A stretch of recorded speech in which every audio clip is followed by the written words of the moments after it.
C'était il y a un an, jour pour jour. Israël a commémoré aujourd'hui le premier anniversaire de l'attaque terroriste du Hamas qui avait fait plus de 1200 morts. Notre correspondante nous attend en direct à Tel Aviv. Bonsoir à tous, bienvenue dans ce RTL Info 19h.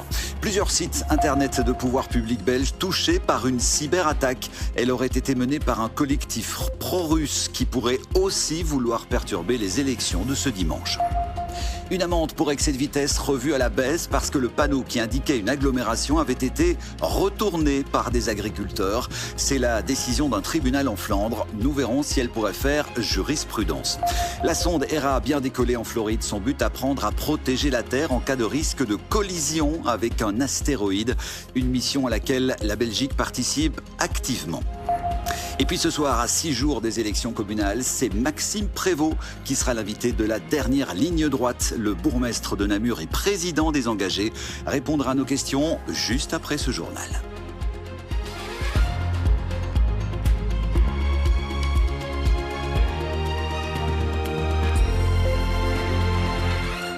Des larmes, du silence et beaucoup d'hommages aussi. Israël a donc commémoré ce lundi le premier anniversaire de l'attaque terroriste du Hamas.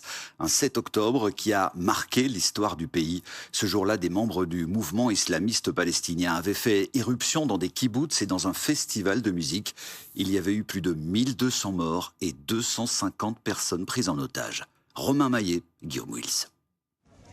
Un an plus tard, ils sont revenus sur place. Dans ce kibboutz, un habitant sur 10 a perdu la vie, tué par le Hamas. D'autres ont été enlevés et puis ramenés dans la bande de Gaza. Devant la maison familiale, Yuval se remémore cette journée du 7 octobre, lorsque son père a perdu la vie. Sur la façade et sur son t-shirt, le visage de son beau-frère Tal, toujours retenu en otage. Depuis un an, nous devons toujours espérer que Tal soit vivant et qu'il reviendra parmi nous. Parce que depuis un an, nous ne savons rien. Nous ne savons même pas s'il reçoit de la nourriture et de l'eau. La seule chose que nous savons, c'est qu'il a été capturé vivant le 7 octobre. Un peu plus tôt ce matin, à 7 km de là, des centaines de familles se réunissent sur le site du festival Nova. Là où 370 personnes ont perdu la vie il y a tout juste un an. À 6h29 précisément, la toute dernière musique entendue au moment de l'attaque retentit. Et puis le silence soudain, brutal, en hommage aux victimes. Mon fils avait 22 ans et il était venu au Nova pour danser, pour profiter de la vie. Mais le Hamas l'a assassiné. Nous avons perdu notre fils ici. Il était à la fête. Il a été assassiné à 9h20. Et nous sommes ici, toute la famille est venue. À la même heure, le 7 octobre dernier, les roquettes en provenance de Gaza commençaient à pleuvoir sur Israël. Quelques minutes plus tard, des scènes d'horreur, d'une violence inouïe. Il s'agit d'une cicatrice sur l'humanité, une cicatrice sur la face de la Terre. Nous devons faire tout ce qui est en notre pouvoir, par tous les moyens possibles, pour ramener nos otages qui se trouvent dans les tunnels et les cachots de Gaza. 97 otages, dont 34 seraient décédés, sont toujours détenus dans la bande de Gaza. Cette chaîne humaine ce matin à Tel Aviv vise à rappeler leur existence après un an de détention. Nous sommes ici pour rappeler à tous que nous avons encore une centaine d'otages à Gaza et que nous devons les rapatrier. Et le seul moyen de les rapatrier est de conclure un accord sur les otages.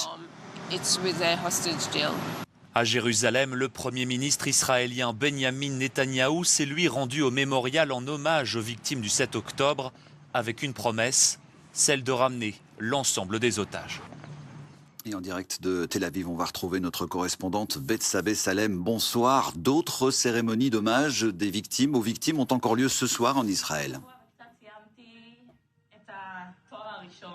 Oui, je me trouve à une cérémonie qui a été la cérémonie organisée par les familles endeuillées et les familles d'otages qui ont refusé de participer à la cérémonie officielle qui sera retransmise ce soir à la télévision israélienne. Alors, il y a plusieurs centaines de personnes, 40 000 personnes devaient y assister, mais les consignes de sécurité ne le permettent pas. D'ailleurs, un peu avant la cérémonie, on a eu ici des sirènes d'alerte en raison d'un missile tiré depuis le Yémen. Tout le monde a dû s'allonger les mains sur la tête. Bref, On a bien senti ici que le pays était aussi en guerre et pas seulement en deuil. Alors l'atmosphère est bien extrêmement solennelle. Beaucoup de tristesse ce soir. À 7h10 pile, comme la date du 7 octobre, eh bien, il y a eu une minute de silence. Et puis bien sûr, beaucoup de colère aussi. Ici, on n'oublie pas les 97 otages toujours à Gaza. Un tiers au moins ne sont plus en vie. Les familles d'otages savent chaque minute, chaque jour qui passe peut être fatal pour ces otages. Betsabé Salem en direct d'Israël, merci à vous. Ces commémorations n'ont pas empêché la poursuite du conflit de part et d'autre d'ailleurs. Juste après le début des cérémonies, des projectiles ont été tirés depuis la bande de Gaza vers Israël. De son côté, l'État hébreu a mené de nouvelles frappes vers Gaza et le sud du Liban. Israël annonce aussi ce soir avoir, je cite, intercepté avec succès un missile tiré du Yémen vers le centre du pays. Il y a un an, 251 otages avaient donc été enlevés par le Hamas. Aujourd'hui, on l'a dit, 97 seraient toujours à Gaza, dont une trentaine ont été déclarés morts par l'armée israélienne.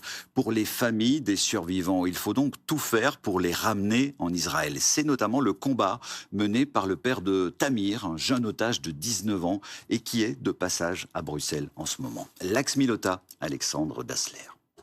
Alon Nimrodi veut faire entendre sa voix. Tout faire, sauf se taire, depuis le 7 octobre 2023, lorsque la vie de sa famille a basculé. Voici mon fils Tamir Nimrodi, c'est mon fils aîné. Tamir a été kidnappé à 7h du matin. Je l'ai appris via la vidéo diffusée par le Hamas l'après-midi. Le soldat de 19 ans a été enlevé dans sa base militaire. Depuis, le père de famille a quitté son emploi d'agent immobilier. Il voyage dans le monde entier pour raconter son histoire. Il rencontre des dirigeants pour leur demander d'agir pour la libération des otages. Aujourd'hui, le Premier ministre Alexander De Croo est la présidente de la Commission européenne. S'ils ne sont pas vraiment du côté d'Israël, j'attends d'eux qu'ils aient un esprit plus critique, qu'ils ouvrent leurs yeux et leur cœur. Je leur dis que dans chaque pays européen, il y a des terroristes en attente d'un coup de fil, leur disant d'attaquer maintenant, comme ce qui nous est arrivé le 7 octobre, et ça pourrait être vous les prochains. Alon Nimrodi ne quitte plus le portrait de son fils, ni sa plaque militaire qu'il porte toujours autour du cou. Depuis un an, il n'a plus reçu aucune nouvelle de Tamir. Malheureusement, on ne sait rien de son état. Nous ne dormons plus. C'est comme si le temps s'était arrêté depuis le 7 octobre.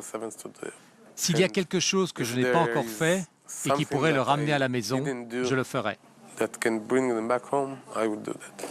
Les traits marqués par la fatigue et l'inquiétude, Alon Nimrodi poursuit son voyage dans le monde. Il espère toujours revoir son fils vivant.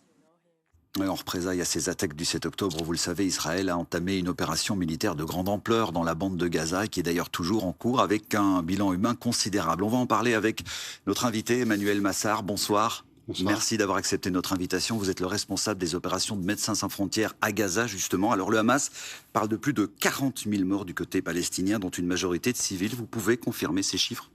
Mais en effet, donc, ce sont les rapports qui ressortent, c'est qu'on est à plus de 42 000 victimes dans le massacre qui a commencé là maintenant il y a un an. Il faut rappeler qu'on a environ 60% de femmes et d'enfants qui ont été victimes de ce conflit à Gaza jusqu'à présent. Les chiffres glacent le sang. C'est quoi l'urgence aujourd'hui à Gaza ? On manque de quoi ? Mais aujourd'hui, la situation, elle est catastrophique à Gaza. Aujourd'hui, on manque d'eau, on manque de nourriture, on manque de soins médicaux. Les gens ne vivent plus à Gaza, ils essayent de survivre jusqu'au lendemain. Et c'est une bataille quotidienne de la population civile de Gaza pour survivre sous les bombardements israéliens. Après Gaza, il y a le Liban maintenant qui est aussi visé par les frappes israéliennes. Là aussi, il risque d'y avoir un bilan humain très élevé. Mais ce qu'on sait, c'est que pour le moment, on a environ 1 million de déplacés déjà. On a 1900 morts jusqu'à présent. Le bilan s'alourdit de jour en jour et on ne voit pas vraiment d'issue à cela. Alors vous travaillez pour MSF, vous êtes donc des médecins, vous ne vous occupez pas de politique, mais je voudrais savoir quel est votre regard à vous, quel regard vous portez sur ce conflit ? Vous comprenez l'ampleur de cette riposte d'Israël, ou vous trouvez, comme certains le disent, que c'est disproportionné, que ça va trop loin ?